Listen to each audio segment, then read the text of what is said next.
গতকাল সাতক্ষীরা রেজিস্ট্রি অফিসে একটি অপ্রীতিকর ঘটনা ঘটেছে। সেই ঘটনার সার্বিক অনুসন্ধান করতে সরেজমিন বার্তা এখন এই মুহূর্তে আমরা সাতক্ষীরা জেলা রেজিস্ট্রি অফিস দলিল লেখক সমিতির কার্যালয়ে অবস্থান করছি এবং এখানে আমাদের সভাপতি মাহবুবুল্লাহ এবং সেক্রেটারি আমাদের নাসির ভাই সহ আর অন্যান্য ব্যক্তিরা আছেন। আমরা সরাসরি সভাপতির বক্তব্যে চলে যাচ্ছি। গতকালকে কি হয়েছিল, কেন একজন গণমাধ্যম কর্মী লাঞ্ছিত হলেন, মূল বিষয়বস্তুটা আমাদেরকে ডকুমেন্টারি সহ তুলে ধরার জন্য। আমি সাতক্ষীরা সদর দলিল লেখক সমিতির নির্বাচিত সভাপতি। আমরা এই অফিসে দীর্ঘদিন যাবৎ সরকারি আইন মেনে সুনামের সহিত দলিল লেখার কাজ করে আসছি এবং সরকারের আদর্শ আদায়ের জন্য সহায়তা করে আসছি। গতকাল আমাদের অফিসে সাংবাদিক নামধারী একজন ভূমিদস্যু এবং তার সন্ত্রাসী দলবল এজলাসের সামনে অতর্কিত বিশৃঙ্খলা সৃষ্টি করে। সে সময় আমরা অফিসে ছিলাম না। সে সময় অফিসে আমাদের কয়েকজন দলিল লেখক অবস্থান করছিল। তারা তৎক্ষণাৎ জানতে পেরে আমাকে ফোন দিলে আমিও অফিসে আসি। এসে দেখি যে একজন মানুষ ভারত থেকে এসে এখানকার জমি সে রেজিস্ট্রি করার জন্য সাব রেজিস্ট্রার সাহেবের সামনে দণ্ডায়মান আছেন। সাব রেজিস্ট্রার সাহেব কাগজপত্র দেখার পরে কিছু সংখ্যক লোক সাব রেজিস্ট্রার সাহেবের সামনে এসে বলে, স্যার উনি একজন ভারতীয় নাগরিক, ওনার কাছে আমরাও টাকা দিয়েছিলাম কিন্তু আমাদেরকে সে জমি রেজিস্ট্রি করে দেয় নাই এবং আমরা রেজিস্ট্রি করে নিতে পারি নাই কারণ সে দ্বৈত নাগরিকত্ব বহন করে।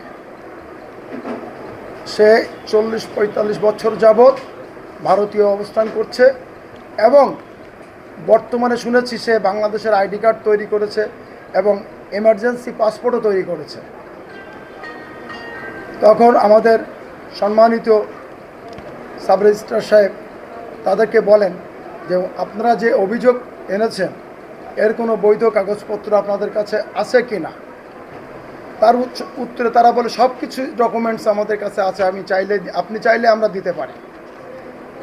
এক পর্যায়ে অফিসার তাদের কাছে কাগজপত্র চাইলে তারা ওই নাগরিকের ইন্ডিয়ান পাসপোর্টের ফটোকপি এবং ভিসা লাগানো পাতা, তার ইন্ডিয়ান আধার কার্ডের ফটোকপি, ইন্ডিয়ান ছবিযুক্ত ভোটার লিস্টের ফটোকপি সহ যেগুলো আপনাকে আমি দেখাচ্ছি এক এক করে। এটা ভোটার কিউআর কার্ড, এইখানে স্ক্যান করলে তার ডিটেলসটা ইন্ডিয়ার কোথায় নাগরিক, কত নম্বর ভোটার, এই কিউআর কোড স্ক্যান করলে আপনি পেয়ে যাবেন। এইটা হচ্ছে সার্চ ইলেকট্রন রোল, অর্থাৎ সার্চ করে এই রোল আপনি বের করতে পারবেন সে কোথাকার নাগরিক। এইটা হচ্ছে তার আধার কার্ডের ফটোকপি। এই হচ্ছে ছবিযুক্ত ইন্ডিয়ান ভোটার, এই ওফেটিক চিহ্নিত ভোটার লিস্ট, ভারতের ভোটার, ভারতের।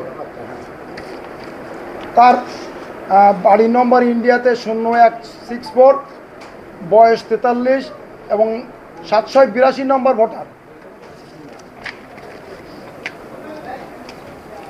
48 ঘন্টার মধ্যে বাংলাদেশি পাসপোর্ট তৈরি করছে জমি রেজিস্ট্রি করার জন্য। 48 ঘন্টার ভিতরে? হ্যাঁ, ইন্ডিয়ান পাসপোর্ট নিয়ে দেশে ঢুকছিল এই বাংলাদেশি ভিসা সহ, তার ছবি এই ইন্ডিয়া থেকে যখন সে বাংলাদেশে ঢোকে সেই ভিসা সহ ছবি এই, আর বাংলাদেশি পাসপোর্টে ভিসা লাগাইছে সিল। মানে তিনি বাংলাদেশি পাসপোর্টে ভিসা লাগিয়ে দেশে পিন করেছেন। হ্যাঁ, আবার হ্যাঁ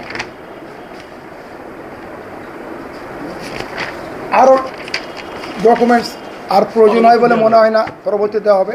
এক পর্যায়ে অফিসার যারা এই ইন্ডিয়ান ব্যক্তির কাছে আরও 2 জন ব্যক্তি টাকা প্রদান করেছিল ওদের জমিটা নেওয়ার জন্য, তারা এসে যখন অফিসারের সামনে ওই ইন্ডিয়ান ব্যক্তি স্টেটমেন্ট দিচ্ছে, তারা এসে বাধা দেয় যে স্যার আমাদের কাছ থেকেও টাকা নিয়েছে, ভারতীয় নাগরিক হওয়ার কারণে এর আগের অফিসাররা এই জমি রেজিস্ট্রি করে নাই। এখন এক পর্যায়ে জিন্না নামক এক সাংবাদিক এই ইন্ডিয়ান ব্যক্তির কাছ থেকে এই জমিটা নামমাত্র মূল্যে পাওয়ার করে নিতে চেয়েছিল, এবং সেই দলিলও সংরক্ষিত আছে আমার অফিসারের কাছে, এবং তার ফটোকপিও আমাদের কাছে আছে। এই জিন্না নাকি ভূমিদস্যু নামে অলরেডি পরিচিত হয়ে গেছে শহরে।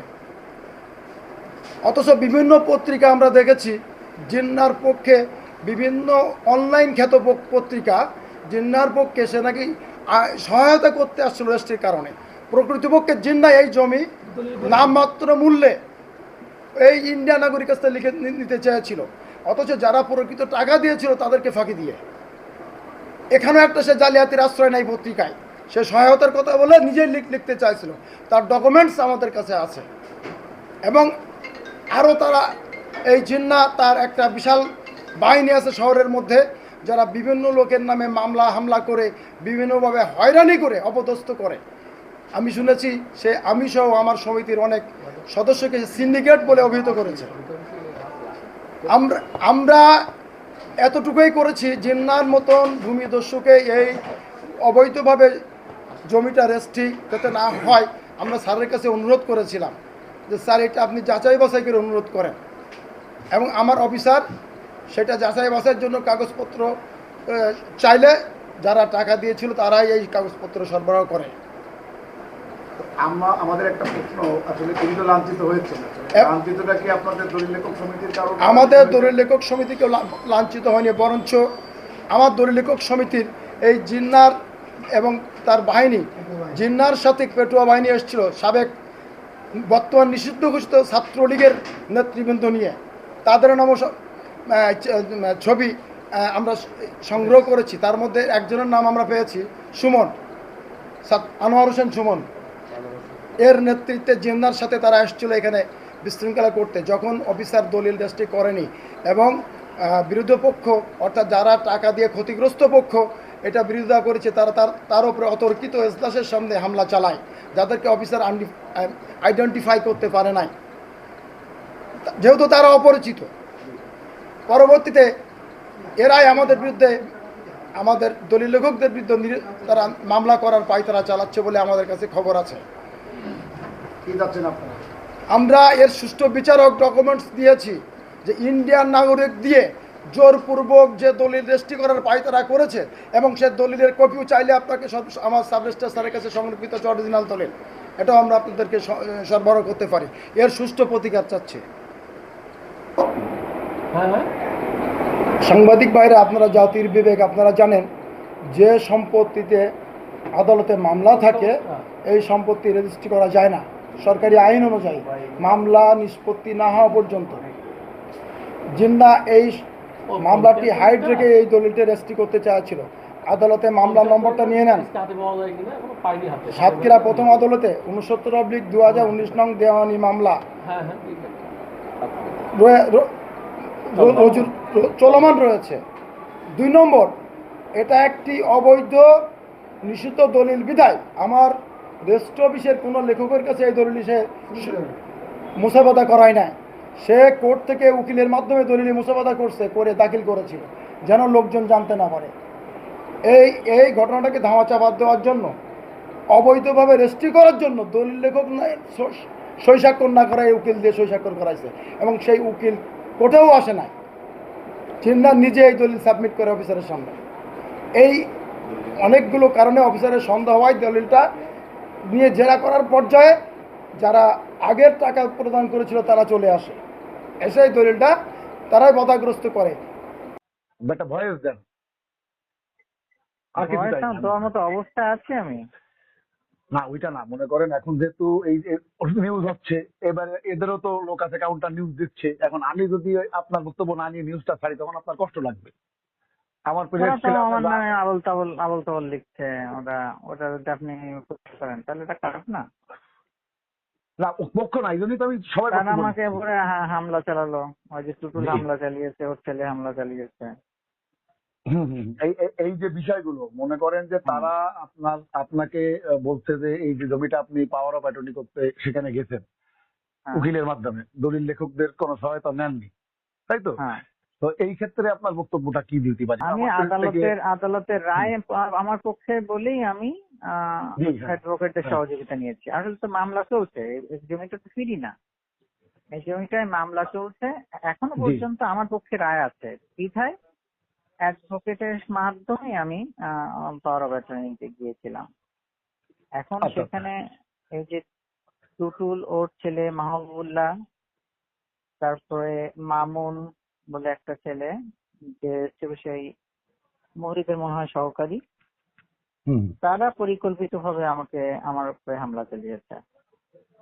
আমি আচ্ছা, যতদূর জানি ওই জমিটা নিয়ে ওরা মনে হয় দালালি টালালি করতো অনস টাইম কখনো, যার জন্য আমি কিনে নিচ্ছি এটা ওদের ভালো লাগছে না, এই জন্য ওরা আমার প্রতি হামলা চালিয়েছে। আচ্ছা, আচ্ছা। তো আপনি আপনি কি চাচ্ছেন প্রশাসনের কাছে মূলত? আমি প্রশাসনের কাছে ঘটনার সুষ্ঠু তদন্ত চাচ্ছি এবং যারা আমার উপরে হামলা করেছে তাদের দৃষ্টান্তমূলক শাস্তি দাবি করছি। জি। তার মানে আপনি আপনার জায়গায় লিগ্যাল রাইট ছিলেন, আপনি অবশ্যই। আদালতের ম্যান্ডেট নিয়েই আপনি গিয়েছিলেন রেজিস্ট্রি করতে, এবং সেখানে জি আপনি তাদের রোষানলের শিকার হন, এবং জি এই ঘটনায় আপনি তীব্র নিন্দা প্রতিবাদ জানিয়ে সুস্থ তদন্ত দাবি করছেন যথাযথ কর্তৃপক্ষ বরাবর, রাইট? জি জি জি, রাইট। ওকে, অসংখ্য ধন্যবাদ। জমিটার ব্যাপারে আমি 18 সালে একটু ইনভলভ হই। ওরা খুলনার লোক ছিল, সেই হিসাবে ওরা আমার একটু দুঃসম্পর্কের আত্মীয় মতন হয়। আসার পরে এই পরিচয় হয়, এই জমি আছে, সেই ব্যাপারে আমি ইনভলভ হই। হওয়ার পরে 24 সালে একটা মামলা মকদ্দমাও চলে। 23-24 সালে এর মধ্যে জিন্না কীভাবে ইনভলভ হয়ে যায় আমি ঠিক জানি না। এখন জিন্নারে আমি বলি, জিন্না যেটাই করবা আইনসঙ্গতভাবে করবা, তুমি যদি কোনো বেআইনিভাবে কোনো কিছু করতে চাও তাহলে কিন্তু আমি তোমার সাথে থাকবো না। বললো না ভাই, ও আইন বেআইন সব আমি বুঝি, আমার যে সাইনবোর্ড আছে আমার পাশে কেউ দাঁড়াবার মতন ক্ষমতা নেই। বললাম তুমি যে ক্ষমতায় থাক না কেন, তুমি আইনের বাইরে কোনো কিছু করলে আমি বলো তোমার সাথে নেই। এমন অবস্থায় 3-4 মাস আগে থেকেও আমারে সাইড কাটে।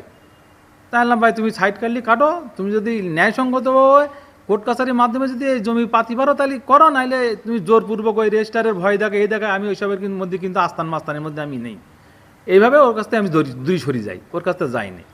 গতকালকে আমি জানিও না, এরকম ঘটনা শুনলাম যে এরকম রেজিস্ট্রি করতে গিয়ে কলেজ মোড়ে কোন ছাত্রলীগের ছেলেপিলে নিয়ে আসছিল, এই নিয়ে জোরপূর্বক রেজিস্টারের নাকি করবে, রেজিস্ট্রি করে দিতে হবে। এখন ও তো বাংলাদেশে এসে ওই যাদের জমি তারে আবার পাসপোর্ট করাইছে খুলনার থেকে, ওই পাসপোর্ট শো করিছে।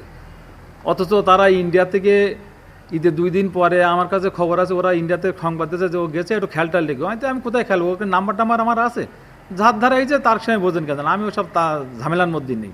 ঈদের 2 দিন পরে এইছে, ওরা এই নিয়ে নতুন করে আবার পাসপোর্ট করাইছে, বেনাফুলদের নিয়ে আসছে।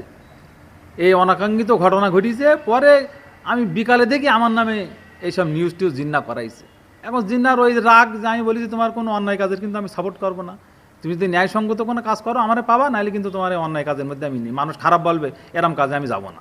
এই জন্যই আমি দেখলাম বিভিন্ন রকম নিউজ টিউজ করিছে। তো ওপর আল্লাহর বিচার করবে, যদি আমার নামে এইসব নিউজ করে থাকে সত্যি তো সবাই তো জানে। এখন আমার একটা সম্মানহানি করার জন্য ও চেষ্টা করতেছে। এখন ওর তো সম্মানহানি হয়েছে, শুনলাম নাকি মারপিটও করিছে ওরে।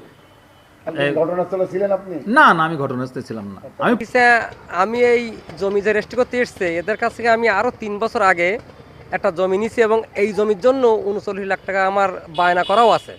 এখন হঠাৎ করি আমি কোনো কারণে টাকা পয়সা আর জোগাড় করতে না পারা, এই জমি রেজিস্ট্রি করতে লেন্দি করালি, তখন হঠাৎ করে শুনতে পাই যে ওই দাতারা এসে এই রেজিস্ট্রি অফিসে জমি রেজিস্ট্রি করতেছে। তখন আমি বাইদি রেজিস্ট্রি অফিসে এসে সার্ভিসটার সঙ্গে আমি একটা আবেদন করি মৌখিকভাবে। আমি বললাম স্যার এনার কাছ তো জমি রেজিস্ট্রি করছেন, জিন্না ভাই জমিটা নিচ্ছে, যেহেতু আমার টাকা দেওয়া আছে, তাই জমিটা যাতে টাকা যদি আমি না পাই তাহলে আমি ক্ষতিগ্রস্ত, আমি গরিব মানুষ। সার্ভেস্টার সাহেব বললেন যে ঠিক আছে আপনারা একটা আপোষ মীমাংসা করে আসেন বাড়ির থেকে, আপনার এখানে গ্যাম জঙ্গল তো করেন না। হঠাৎ করে জিন্না ভাই আমার জামার কলহাত ধরলি, বিভিন্ন প্রকার আমি লোকজন এই জিন্না ভাই ওই সেখানে হুটোপাটা মারামারি শুরু করে।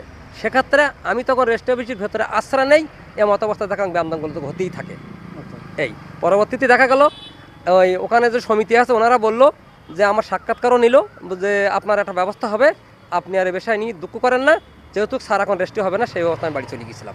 জিন্না ভাইকে আঘাত করলো কারা? জিন্না ভাই আঘাত করলো আমারে প্রথমে, তারপর জিন্না ভাই কে বা কারা, জিন্না ভাই লোকজন তখন ওই ওখানে সার্ভেস্টার যখন মান সম্মানে হানি করতিস তখন বিভিন্ন প্রকার লোকজন দিয়ে জন্য সঙ্গে হুটোপাটা জ্ঞানগুলো সৃষ্টি